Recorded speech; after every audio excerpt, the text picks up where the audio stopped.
Welcome to sociology study. दोस्तों, sociology study platform में आप सभी लोगों का हार्दिक स्वागत है। और ये आज का हमारा लेक्चर है यूपी पीजीटी जो नई वैकेंसी आई है 2022 की, और विषय है समाजशास्त्र। और हल प्रश्न पत्र की बात करें तो यह 2002 में जो पेपर हुआ था उसका हम सेकंड लेक्चर डिस्कस करा रहे हैं। और पहला पार्ट ऑलरेडी डिस्कस हो चुका है, इसमें 14 एमसीक्यू थे, और इस सेकंड लेक्चर में हम 45 एमसीक्यू हैं उस पर आधारित है, उस पर विचार करेंगे। और मित्रों, लेक्चर स्टार्ट करने से पहले अगर चैनल पर नए हैं तो चैनल को सब्सक्राइब करें, लाइक करें और अपने मित्रों के साथ ज़रूर शेयर करें, क्योंकि आपके साथ साथ उनकी भी तैयारी अच्छे से हो सके। तो चलिए स्टार्ट करते हैं आज का लेक्चर का सेकंड लेक्चर का फर्स्ट एमसीक्यू। ये 41 पर है, क्योंकि 40 लेक्चर ऑलरेडी डिस्कस हो चुके हैं। प्ले लिस्ट में जा कर के देख लीजिएगा, और डिस्क्रिप्शन में भी लिंक है, वहाँ जा कर के आप पहले वाले लेक्चर को देख सकते हैं। और 41 कहता है, इनमें से कौन सा कानून के अंतर्गत आता है? पहला हाइपोगैमी, और दूसरा है पॉलीगैमी, और तीसरा है सपिंडा एंडोगैमी, और चौथा है आपका गोत्र एंडोगैमी। 41 का आंसर बताएं क्या है? इसका आंसर हो जाएगा पहला हाइपोगैमी। इसकी विशेषता, विशेष विवाह अधिनियम 1954 में पारित हुआ था। और हिंदू विवाह अधिनियम की बात करें तो 1955 में हुआ था। और हिंदू विवाह कानून संशोधन अधिनियम 1976 के तहत हुआ था। और इत्यादि इसके कारण की अंतर्जातीय हाइपोगैमी तथा हाइपोगैमी विवाह को कानूनी मान्यता प्राप्त हो गई थी, और अन्य विकल्प किसी कानून के अंतर्गत नहीं आते हैं, यानी कि हाइपोगैमी ही कानून के अंतर्गत आता है। और ये जरूर याद कर लेना, विश्व विवाह अधिनियम कब आया था? 1954 में लागू हुआ था। और हिंदू विवाह अधिनियम 1955 है। और इसका संशोधन कब हुआ था हिंदू विवाह का? तो ये 1976 में। ये आपका पहला, दूसरा, 3 क्वेश्चन बन गए एक क्वेश्चन से, ठीक है। और नेक्स्ट क्वेश्चन पर चलते हैं। क्वेश्चन नंबर 42 आपके सामने। 42 कहता है, दुर्खिम के मतानुसार आत्महत्या की व्याख्या होती है। इमाल दुर्खिम के अनुसार आत्महत्या की व्याख्या क्या होती है? पहला दिया है सांस्कृतिक कारकों द्वारा, और दूसरा है शारीरिक कारकों द्वारा, और तीसरा है मनोवैज्ञानिक कारकों द्वारा, और चौथा दिया है सामाजिक कारणों द्वारा। किसके द्वारा होती है आत्महत्या की व्याख्या? 42 का आंसर बताएं। और 42 का आंसर है 4, सामाजिक कारणों द्वारा। नेक्स्ट क्वेश्चन, क्वेश्चन नंबर 43 आपके सामने। 43 कहता है, समाजशास्त्र की क्रियात्मक शाखा के विकास क्रम को सही क्रम में सजाइए। विकास क्रम है, उसको सही क्रम में हमें सजाना है। और अगस्त कॉम्ट है, स्पेंसर है, मेरिन बक्सी है, आर के मर्टन है। इसका कूट लेखन वो देखते हैं हम, कूट लेखन ये है, इसको मिलान करना है आपको। कौन कौन से सही क्रम कौन कौन से हैं इसको बताना है। 43 का आंसर हो जाएगा तीसरा। पहला अगस्त कॉम्ट आता है, और दूसरे के बाद का तो स्पेंसर आते हैं आपके, और फिर मेरिन बक्सी, और फिर आर ब्राउन, ठीक है। और नेक्स्ट क्वेश्चन, क्वेश्चन नंबर 44 आपके सामने। 44 कहता है, अपराध अपरिहार्य एवं सामाजिक जीवन का एक सामान्य पहलू है। यह विचार किसने व्यक्त किया था? इमाल दुर्खिम ने, दूसरा दिया है स्पेंसर ने, तीसरा मेंडल ने, और चौथा सीजर लॉम्ब्रोजो ने। किसने दिया था? लॉम्ब्रोजो ने। और 44 का आंसर बताएं। 44 का आंसर है इमाल दुर्खिम। नेक्स्ट क्वेश्चन 45 आपके सामने। 45 कहता है, संपत्ति चोरी है, इस तरह की तीखी आलोचना करने वाला चिंतक कौन था? संपत्ति चोरी है, किसने कहा था? पहला दिया है प्रुदो ने, और दूसरा दिया है मैकियावेली ने, और तीसरा आपका मैकलेलन ने, और चौथा है जेन्स ने। कौन सा 45 का आंसर है? 45 का आंसर हो जाएगा आपका पहला, प्रुदो ने। प्रुदो ऐसे प्रारंभिक समाजवादी चिंतक थे जो यह विश्वास करते थे कि ईश्वर एक बुराई है तथा संपत्ति एक चोरी है। ईश्वर एक बुराई है और संपत्ति एक चोरी है।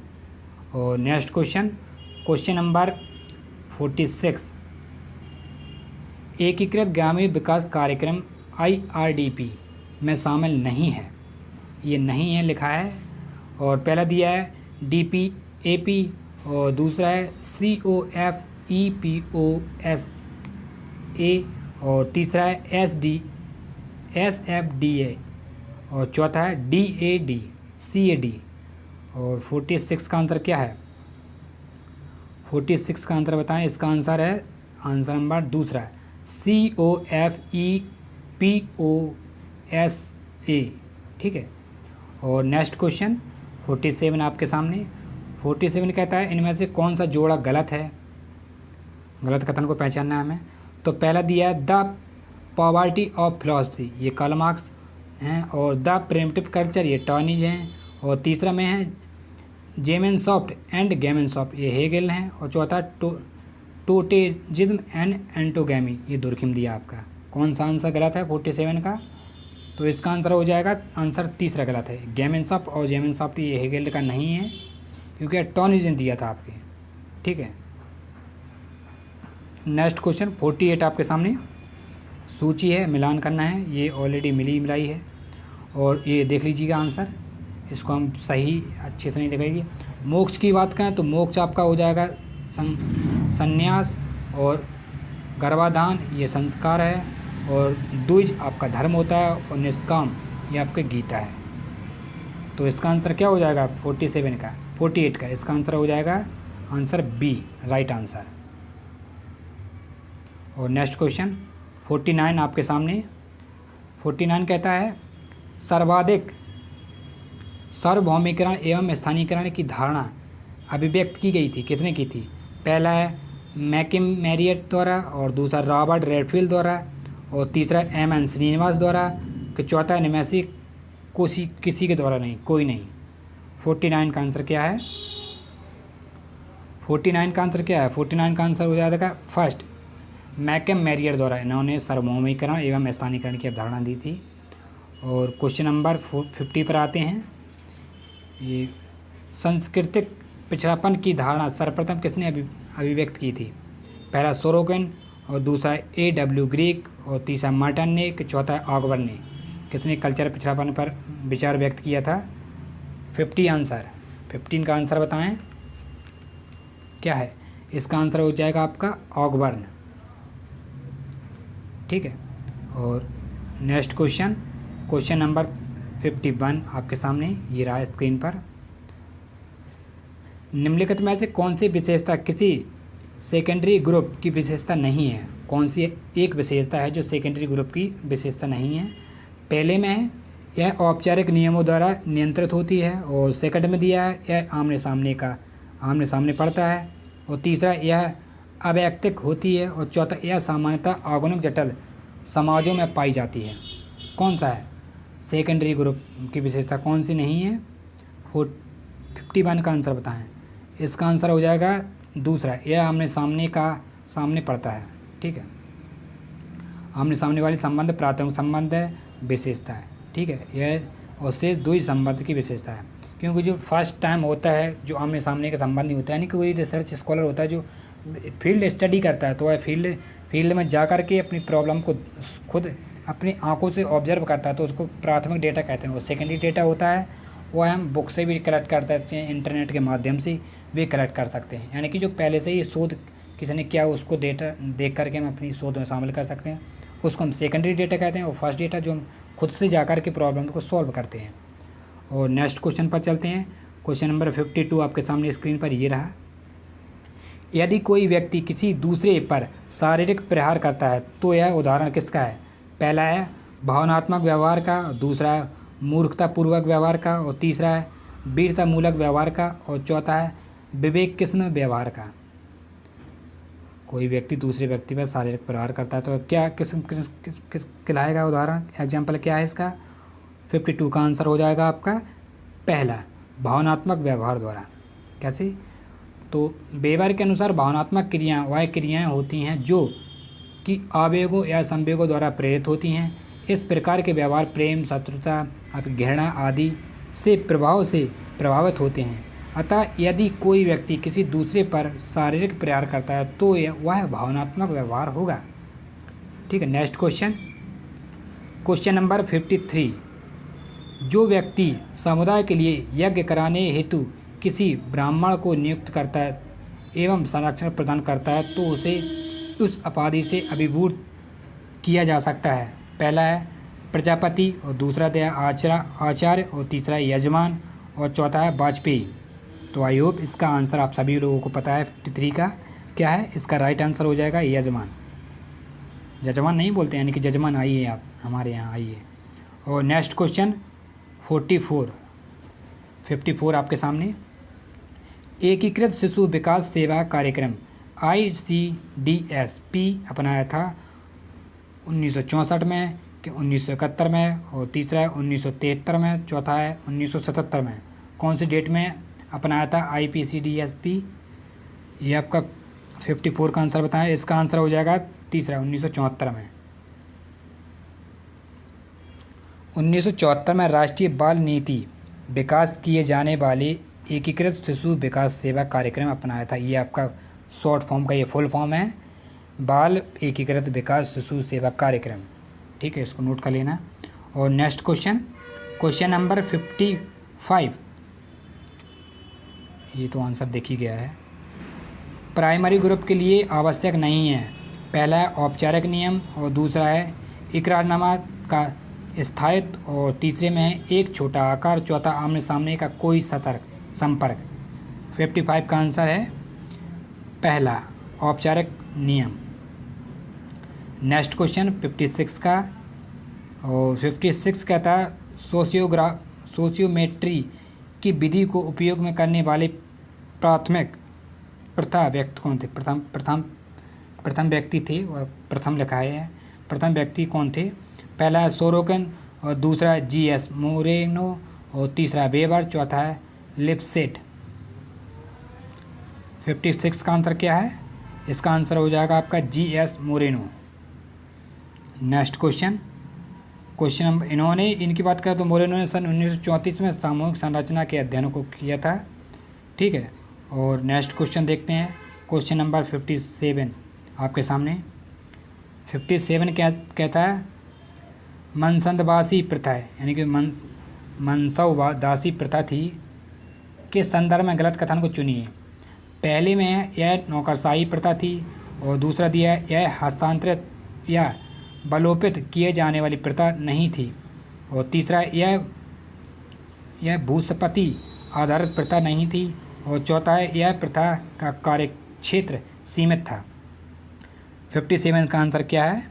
और इसका आंसर सेकंड दूसरा, यह हस्तांतरित या विलोपित किए जाने वाली प्रथा नहीं थी। अकबर द्वारा प्रारंभिक की गई मनसवादी प्रथा, यानी कि जो अकबर थे उन्होंने ये प्रथा प्रतिपादित की थी। कौन सी? मनसवदासी में सेना सामंत वर्ग और सरकारी नौकरी जैसे जो स्थानांतरण शामिल किए गए थे, और इसमें मनसबदासों को तनख्वाह दी जाती थी। ठीक है, जो नकदी व ज़मीन को किसी रूप में भी हो सकती, यानी कि नकद और ज़मीन के रूप में भी हो सकती थी। यह हस्तांतरित होने वाली प्रथा थी। और नेक्स्ट क्वेश्चन नंबर 58 आपके सामने। सामाजिक स्तरीकरण को इस तरह परिभाषित किया जाता है। पहला है क्षमता, धन एवं विशेषाधिकारों के आधार पर वर्गों का स्थान निर्धारित करना, और दूसरा है एक सामाजिक वर्ग का दूसरे वर्ग के द्वारा शोषण, और तीसरा है विभिन्न सामाजिक वर्गों के बीच अंतःक्रिया, और चौथा है सामान्य गुणों के आधार पर सदस्यों के वर्गों के आधारित करना। ये 58 का आंसर बताएं क्या है? 58 का आंसर क्या होगा? 58 का आंसर हो जाएगा पहला क्षमता, धन एवं विशेषाधिकारों के आधार पर वर्गों का स्थान निर्धारित करना। ठीक है, ये सामाजिक स्तरीकरणों को परिभाषित की गई है। और नेक्स्ट क्वेश्चन नंबर 59 आपके सामने। निम्नलिखित में से किसने समाज को 3 वर्गों यथा, योद्धा, कलाकार एवं शासक में विभाजित किया था? पहला प्लेटो, और दूसरा आपका सुकरात, और तीसरा है हेस्टार्ड्स, और चौथा है डेमोट्रियस। 59 का आंसर बताएं क्या है? इसका आंसर पहला प्लेटो। इन्होंने समाज को 3 यथा, योद्धा, कलाकार एवं शासन में विभाजित किया था। और नेक्स्ट क्वेश्चन आपका 60। अंधविश्वास उसे कहते हैं। ये थोड़ा और देख लेते हैं, चारों क्वेश्चन देखने चाहिए। पहला है घटना के साथ पर्याप्त संबंध हो, और दूसरे में है घटना की कुछ पृष्ठभूमि हो, और तीसरे में है घटना की तर्कपूर्ति जांच की गई हो, और चौथा घटना का दोष सिद्ध से कोई संबंध ना हो। इसका आंसर बताएं। अंधविश्वास क्या है आपके अनुसार? अंधविश्वास आप तो जानते ही अंधविश्वास क्या होता है। इसका आंसर हो जाएगा 4, घटना का दोष सिद्ध से कोई संबंध ना हो, उसे अंधविश्वास कहते हैं। अंधविश्वास प्राकृतिक घटनाओं के बारे में एक विश्वास है जो घटनाओं की जादुई या अधिभौतिकी व्याख्या पर निर्भर करता है तथा वस्तुनिष्ठ मूर्त तथ्यों के विपरीत होने के बावजूद बहुत हद तक सत्य होता है। इस प्रकार अंधविश्वासों में घटना का दोष सिद्ध से कोई संबंध नहीं होता है। ठीक है, और नेक्स्ट क्वेश्चन पर चलते हैं। क्वेश्चन नंबर 61, ये आपका मिलान करना है इसको। सूची दी तालिका 1 और तालिका 2। पहले में अवधारणाएं हैं और दूसरे में है विचारक आपके। ठीक है, और देख लीजिएगा, इसका कोड भी देख लीजिएगा। और इसका आंसर की बात करें तो इसका आंसर आपका दूसरा। ठीक है, मिलान की बात करें तो मिलान कर लेते हैं। और सामाजिक तथ्य, ये सामाजिक तथ्य आपका इमाल दुर्खिम साहब का है। और सामाजिक उद्विकास की बात करें तो ये आपका स्पेंसर साहब हैं। ठीक है, और सांस्कृतिक पिछड़ापन ये किसका है? ये आपका है ऑगवर्न। और प्रकार मर्टन का। ठीक है, ये सही मिलान है, इसको देख लीजिएगा। नेक्स्ट क्वेश्चन नंबर 62, ये आपका का और खा है। व्यक्ति पर निम्न वक्तव्यों पर विचार करें। का में दिया है स्वतंत्रता प्राप्ति के पश्चात महिलाओं की सामाजिक स्थिति में सुधार हुआ है। और खा कहता है भारत में महिला की शिक्षा में वृद्धि हुई है। उपयुक्त वक्तव्यों के आधार पर अपने सही उत्तर का चयन करें। पहले में का सही है परंतु खा गलत है, और दूसरे में का गलत है परंतु खा सही है, और तीसरा का खा दोनों सही हैं, और खा वास्तव में का की उपयुक्त व्याख्या नहीं करता है। चौथा का खा दोनों सही हैं, का खा की उपयुक्त व्याख्या करता है। कौन सा आंसर है? तो इसका आंसर हो जाएगा 62 का आंसर 4, दोनों सही हैं। ठीक है, भारत में स्त्रियों की महिलाओं की जो स्थिति में 1950 के बाद पर्याप्त सुधार हुआ है, और संरचनात्मक तथा संस्कृति दोनों ही प्रकार से परिवर्तनों में स्त्रियों को न केवल शिक्षा मिल रही है, आजकल तो रोजगार और राजनीतिक क्षेत्रों में भागीदारी में समान अवसर भी उपलब्ध कराए जा रहे हैं, और बल्कि स्त्रियों में के शोषण को भी कम कर दिया गया है 1950 के बाद। और आज के समय तो महिलाएं और पुरुषों से कम नहीं हैं। हर क्षेत्र में, हर फील्ड में आपको महिलाएं मिलेंगी, पुरुषों की बराबरी कर रही हैं। और नेक्स्ट क्वेश्चन नंबर 63,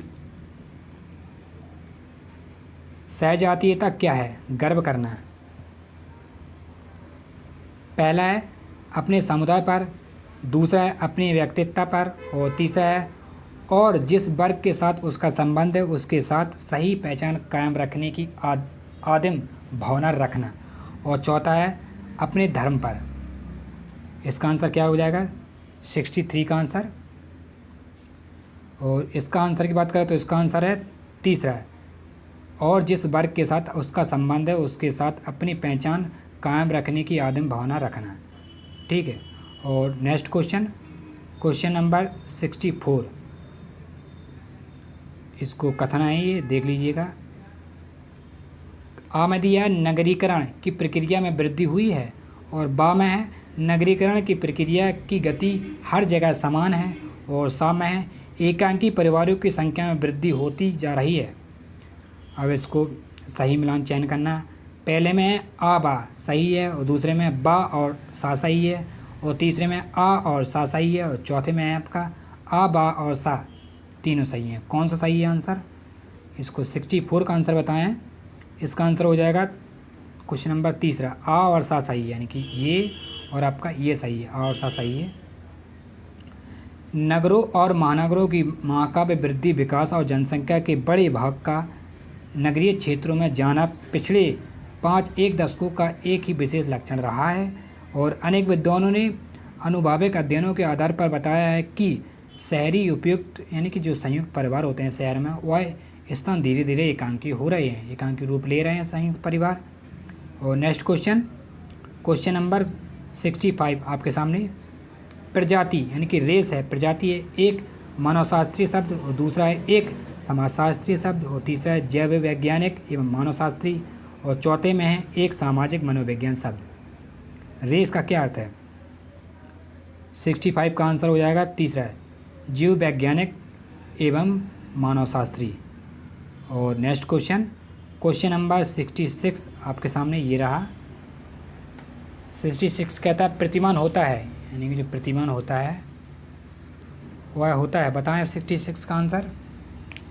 पहला है वर्ग आचरण के वे मानक जिनका अनुसरण इनके सदस्यों को निश्चित करने के रूप में करता है, और दूसरा है वे मानक जिनका पालन व्यक्ति में प्रसार लाने हेतु किया जाता है, और तीसरा में दिया है कतिपय नियमों जो व्यक्तियों को किसी किस्म की अंतर्क्रिया से दूर रखने हेतु अपनाए जाते हैं, और चौथा वे जो व्यक्तियों के आचरण वृद्धि के विपरीत कार्य करते हैं।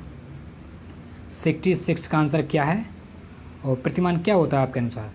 इसका आंसर हो जाएगा पहला वर्ग आचरण के वे मानक जिनका अनुसरण इसके सदस्यों को निश्चित रूप से करता है। और दैनिक जीवन में अगर उदाहरण देखें तो दैनिक जीवन में अनेक एवं विशिष्ट स्थितियों में एक व्यक्ति को किस प्रकार का व्यवहार करना चाहिए, इस प्रकार के प्रश्नों को समायोनुमोदित प्रत्ययनों को सही मानदंड या प्रतिमान की संज्ञा दी जाती है। और नेक्स्ट क्वेश्चन पर चलते हैं। क्वेश्चन नंबर 67 आपके सामने ये रहा। एक व्यक्ति जो पूर्णतः पथभ्रष्ट होता है उसे क्या कहते हैं? बिना किसी चिंता के समाज में रह सकता है, और दूसरा है एक बहुत उन्मुक्त व्यक्ति हो सकता है, और तीसरा समाज में रह पाने में कठिनाई अनुभव करता है, और चौथा है जीवन में मौज उड़ा सकता है। क्या है 67 का आंसर? इसका आंसर है थर्ड समाज में रह पाने में कठिनाई अनुभव करता है। और नेक्स्ट क्वेश्चन 68 आपके सामने ये रहा।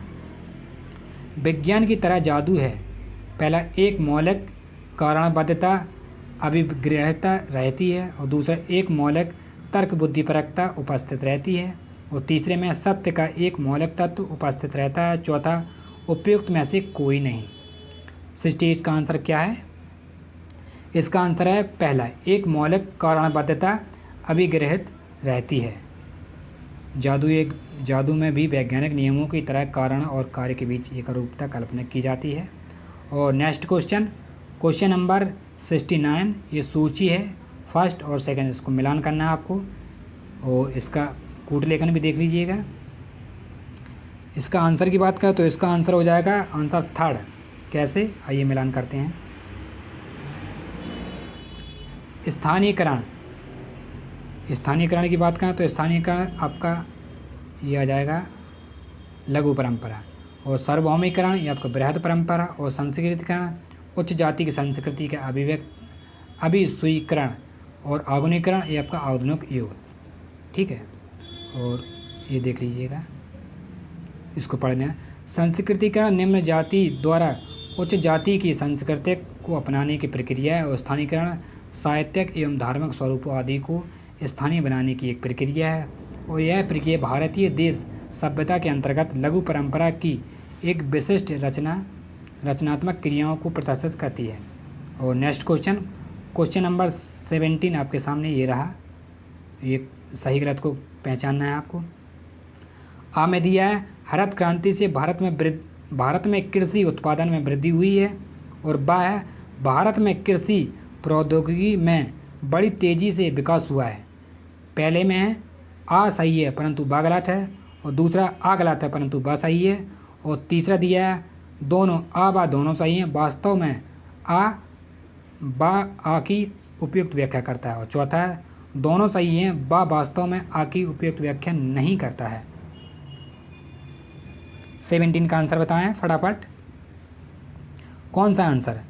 17 का आंसर हो जाएगा आंसर थर्ड, दोनों आवाज़ सही हैं, बा वास्तव में आ की उपयुक्त व्याख्या करता है। नेक्स्ट क्वेश्चन नंबर 71 ये इसको भी आपको सही गलत की पहचान करना है। आ में है भारत में ग्रामीण बेरोजगारी नगरीय बेरोजगारी का एक प्रमुख कारण है। और बा कहता है भारत में आधुनिक कृषि प्रौद्योगिकी का प्रयोग भूमिहीनों के लिए गांवों से पलायन करने की एक प्रबल प्रेरक है। इसको मिलान देखना है। आ सही है परंतु बा गलत है, और दूसरे में दिया है बा गलत है परंतु बा सही है परंतु आ गलत है। और तीसरा है आ और एवं बा दोनों सही हैं परंतु बा वास्तव में आ की उपयुक्त व्याख्या नहीं करता है। और चौथा है आ बा दोनों सही हैं, बा वास्तव में आ की उपयुक्त व्याख्या करता है। ये आपका देख लीजिएगा क्या कौन सा आंसर सही है आपके अनुसार। आंसर नंबर 71 का आंसर बताएं फटाफट। 71 का आंसर हो जाएगा 4, दोनों सही हैं, ये भी सही है और ये भी सही है। नेक्स्ट क्वेश्चन नंबर 72 पर आते हैं। और 72 कहता है पंचायती योजनाओं का मुख्य उद्देश्य है पहला सामाजिक विकास, दूसरा आर्थिक विकास, और तीसरा सामाजिक आर्थिक विकास, और तीसरा शिक्षा का विकास। पंचायती योजना का मुख्य उद्देश्य क्या है? 72 का आंसर हो जाएगा 3, सामाजिक आर्थिक विकास। नेक्स्ट क्वेश्चन, सामाजिक विनिमय का सिद्धांत किसने प्रतिपादित किया था? कार्ल मार्क्स ने किया था, दूसरा पीटर ब्लाउ ने किया था, और तीसरा अल्फ्रेड शूर्स ने, चौथा लेवी स्ट्रॉक। कौन से थिंकर ने सामाजिक विनिमय सिद्धांत प्रतिपादित किया था? क्वेश्चन नंबर 73 का आंसर बताएं फटाफट। इसका आंसर हो जाएगा आपका पीटर ब्लाउ। सामाजिक विनिमय का सिद्धांत प्रतिपादक पीटर ब्लाउ ने किया था तथा इसमें शक्ति की भूमिका को महत्वपूर्ण स्थान दिया था। ठीक है, और नेक्स्ट क्वेश्चन देखते हैं। क्वेश्चन नंबर 74 आपके सामने। प्रथम पंचवर्षीय योजना किस वर्ष प्रारंभ हुई थी? 1950 में, 1991 में, 1992 में, 1953 में? कौन से डेट में पंचवर्षीय योजना प्रारंभ हुई थी? क्वेश्चन नंबर 74 का आंसर बताएं। 74 का आंसर हो जाएगा पहला 1950 में। और नेक्स्ट क्वेश्चन, इसको थोड़ा पढ़ लेते हैं। प्रथम पंचवर्षीय योजना 1991 में प्रारंभ होकर 1956 तक चली थी। इस योजना में ऊर्जा की सिंचाई के साथ कृषि क्षेत्रों में सर्वोत्तम प्राथमिकता दी गई थी। और नेक्स्ट क्वेश्चन, ये आपका सूची है, इसको मिलान करना है। ये पहले से ही मिलान है। अल्पसंख्यक ये आपका ईसाई हैं, धोबी एक जाति होती है, मुसलमान आपका इस्लाम है, और भूमि आपका कृषि है। ठीक है, और 75 का आंसर हो जाएगा 3, ये रहा। और नेक्स्ट क्वेश्चन 76 को देखते हैं। भारतीय संसद द्वारा 1952 में पंचायत राज बिल को स्वीकार किया गया था 70वें संशोधन के रूप में, 73वें संशोधन के रूप में, 74वें संशोधन के रूप में, कि 78वें संशोधन के रूप में? कौन से भारतीय संसद द्वारा 1952 में पंचायती राज बिल को स्वीकार किया गया था? 76 का आंसर बताएं। क्या है 76 का आंसर? है 76 का आंसर है 73वें संविधान संशोधन द्वारा। ठीक है, पंचायत पर संविधान का 73वां संशोधन अधिनियम 1952 संसद में दिसंबर 1952 में पारित हुआ। और नेक्स्ट क्वेश्चन 77 का देखते हैं। और 77 कहता कौन सा कथन सही है? इसमें सही कथन को पहचान करना है हमको। पहला है दुर्किम एवं मैक्स वेबर के अनुसार समाज की मौलिक इकाई व्यक्ति होता है, और दुर्किम के अनुसार वर्ग अंतिम सामाजिक सत्ता है, लेकिन मैक्स वेबर के अनुसार व्यक्ति ऐसा है। और तीसरा है उपयुक्त दोनों, चौथा है उपयुक्त में से कोई नहीं। 77 का आंसर क्या है? फटाफट बताएं 77 का आंसर। और 77 का आंसर हो जाएगा दूसरा, दुर्किम के अनुसार जो वर्ग अंतिम सामाजिक सत्ता है, लेकिन मैक्स वेबर के अनुसार व्यक्ति ही सत्ता है। ये थोड़ा पढ़ लेना। दुर्किम में समूह समाज को अंतिम सामाजिक वास्तविकता मानते हैं, जबकि वेबर व्यक्ति को मानते हैं।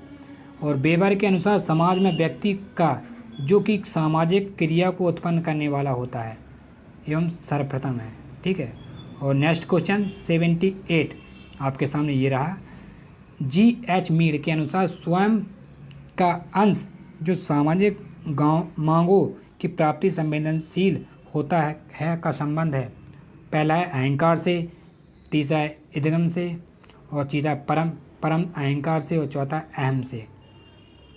78 का आंसर क्या है, फटाफट बताएं। 78 का आंसर क्या है? इसका आंसर हो जाएगा 4 अहम से। थोड़ा डिफाइन करते हैं। मील के अनुसार स्वयं का अंश का संबंध मुझे से है, यानी कि मी से है, जबकि अहंकार इदम तथा परम अहंकार फ्रॉड से संबंधित धारणा है।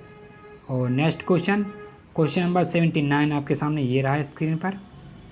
79 कहता है किसी गांव का सामान्य नाम सामाजिक तौर पर इसके अभिवर्ग भाव को प्रकट करता है। अभिभार को प्रकट करता है। पहला है समुदायगत मनोभाव, दूसरा है देशभक्तिपरक मनोवृत्ति, तीसरा है जाति केंद्रिता प्रदर्शन, और चौथा है एकहरी मानसिकता का भाव।